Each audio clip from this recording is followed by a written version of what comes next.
ব্রিটেনের মন্ত্রী তথা ক্ষমতাসীন লেবার পার্টির নেত্রী টিউলিপ সিদ্দিক লন্ডনের এক আবাসন ব্যবসায়ীর কাছ থেকে বিনামূল্যে ফ্ল্যাট নিয়েছেন। ওই ফ্ল্যাটটি লন্ডনের কিংস ক্রস এলাকায়। প্রবাসী বাংলাদেশি ব্যবসায়ী ৭০ বছর বয়সী আব্দুল মোতালিফ আওয়ামী লীগ নেতৃত্বের ঘনিষ্ঠ হিসেবে পরিচিত। রূপপুর পরমাণু বিদ্যুৎ প্রকল্পে নয়ছের অভিযোগে টিউলিপের বিরুদ্ধে বাংলাদেশে যখন তদন্ত চলছে তখন বিনামূল্যে ফ্ল্যাট গ্রহণের এই প্রতিবেদন প্রকাশ করেছে ব্রিটিশ সংবাদপত্র ফিনান্সিয়াল টাইমস। ব্রিটিশ সরকারের জমি ও আবাসন দফতরের মালিকানা হস্তান্তরের নথিও প্রকাশ করা হয়েছে ওই খবরে।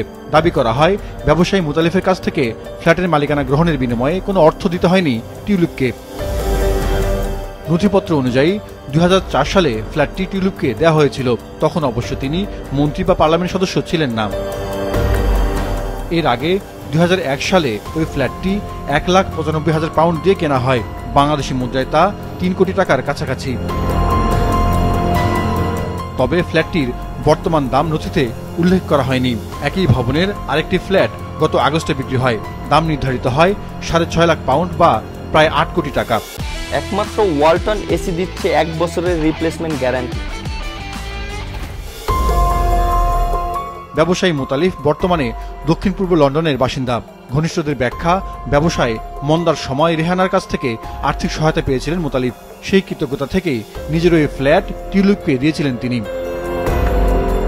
টিউলিপ হ্যাম্পস্টেড অ্যান্ড কিলবার্ন আসন থেকে টানা চতুর্থবার ব্রিটিশ পার্লামেন্টের নিম্নকক্ষ হাউস অব কমন্সের নির্বাচনে জয়ী হয়েছেন। বর্তমানে যুক্তরাজ্যের অর্থ মন্ত্রণালয়ের অর্থনীতি বিষয়ক মিনিস্টার। আর্থিক খাতে দুর্নীতি বন্ধের দায়িত্বে আছেন তিনি। গত ৫ আগস্ট জনবিক্ষোভে তৎকালীন প্রধানমন্ত্রী শেখ হাসিনা ভারত চলে যান। দেশ ছাড়ার সময় সঙ্গী ছিলেন টিউলিপের মা শেখ রেহানাও।